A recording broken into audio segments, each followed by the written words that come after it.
যেই জিনিস খাওয়া, পান করা, ব্যবহার করা হারাম, ওইটার কেনা বেচা করাও। ইসলামে যে জিনিসটা খাওয়া, পান করা, ব্যবহার করা নিষেধ, সেটার বেচা কেনা করাটাও। দোকানদার নিজে লম্বা দাড়িওয়ালা নামাজি মানুষ, হাজি সাহেব মানুষ, নিজে বিড়ি সিগারেট খায় না, নিজের 14 গোষ্ঠীও খায় না, কিন্তু বেচে, তাহলে তার উপার্জন হালাল হবে না। এখন প্রশ্ন হলো, একটা দোকানে অনেক আইটেম আছে, একটা নাজায়েজ বা গুনাহের আইটেম বেচার কারণে সবগুলো যে হারাম হয়ে যাবে তা না। এইটা বিক্রি করে যে লাভ করছে ওইটা নাজায়েজ হবে, বাকি যেগুলো হালাল আছে, চাল ডাল বিক্রি করছে সেগুলো হালাল হবে। অবশ্য চাল ডাল বিক্রি করলেই যে হালাল হবে এমন না, যদি দেশি মশারের সাথে ইন্ডিয়ান মশারে মিশায় বিক্রি করেন হালাল হবে না হারাম হবে? আইটেম হালাল হলেও 2 নম্বরই করার কারণে উপার্জনটা হারাম হয়ে যাবে। তো এই জন্য যারা মুদি দোকানদারি করেন তারা বলবেন, ভাই তাহলে বিড়ি সিগারেট ছাড়া তো দোকান চলে না, কি করব? এটাই তো আপনার চ্যালেঞ্জ। আল্লাহর জন্য আপনি স্যাক্রিফাইসটা কি করলেন? কিয়ামতের ময়দানে আল্লাহর কাছে জান্নাত চাইবেন কোন মুখে? এটাই তো স্যাক্রিফাইস। স্যাক্রিফাইসের বিনিময়ে তো জান্নাত আশা করবেন।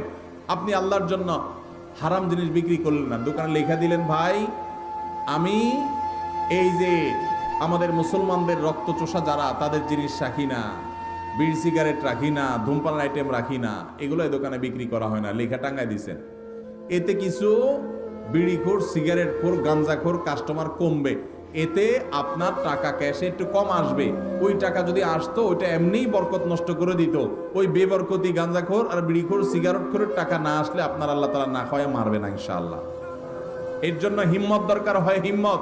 কিছু কেনাবেচা কম হোক, কিছু কাস্টমার কম আসুক, আমি একটু কম খাবো, আমার ইনকাম একটু কম হবে, বিনিময়ে আমি জান্নাত পাবো ইনশাআল্লাহ।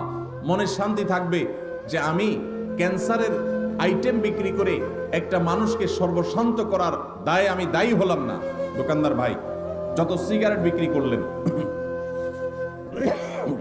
এই সিগারেটগুলো যারা কিনছে, খাইছে, এর মধ্যে বহু লোক ক্যান্সারে আক্রান্ত হয়ে গেছে। বাংলাদেশে ক্যান্সারের যে রেশিও, ঘরে ঘরে ক্যান্সারের রোগী, এবং ক্যান্সারের সবচেয়ে বড় কারণ, যে কারণে সবচেয়ে বেশি সংখ্যক মানুষ ক্যান্সারে আক্রান্ত হয়, সেটা হলো ধূমপান।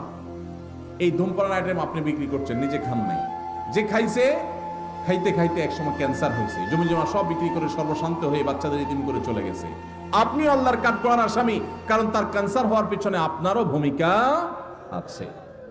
আপনি বলবেন, ভাই আমি না বেচলে কি হবে? কেউ না কেউ তো বিক্রি করবেই। এর উত্তর হইল, একজন মানুষ তার হয়তোবা সে কোনো কারণে কারোর খুনের শিকার হবে, আপনি নিশ্চিত হয়ে গেছে, তখন আপনি চিন্তা করলেন, সে যেহেতু খুনের শিকার হবেই, কেউ তারে খুন করবে অন্যায়ভাবে, তাহলে আমিই করি। এই কাজটা করবেন কোনোদিন আপনি? সে আনা মানুষ তো, এটা তো আপনি বুঝেন 16 আনা, যে আমি না মারলে কি হবে, আরেকজন তো মারবেই, তাহলে আমিই মারি, এই কাম তো আপনি করেন না। তাহলে এই লোকটা অন্য কারোর কাছ থেকে বিড়ি সিগারেট কিনে খায়া ক্যান্সার হয়ে মরবে, সন্তানদের অসহায় করে রেখে যাবে, সর্বশান্ত হয়ে যাবে। এর জন্য কেউ বিক্রি করে করুক, আমি করব না। সে দায়ী হয় হোক, আমি দায়ী হব না। আল্লাহ তাআলা আমাদেরকে বোঝার তৌফিক দান। সৎ সাহস লাগে ভাই, ইমানি শক্তি লাগে, ইমানের শক্তি লাগে। হারাম ছাড়ার জন্য কি লাগে? ইমানের শক্তি লাগে। আল্লাহ আমাদেরকে সেই ইমানের শক্তি দান করুন। ইমানের শক্তি থাকলে ইনকামটা একটু কম হবে, বাসা থেকে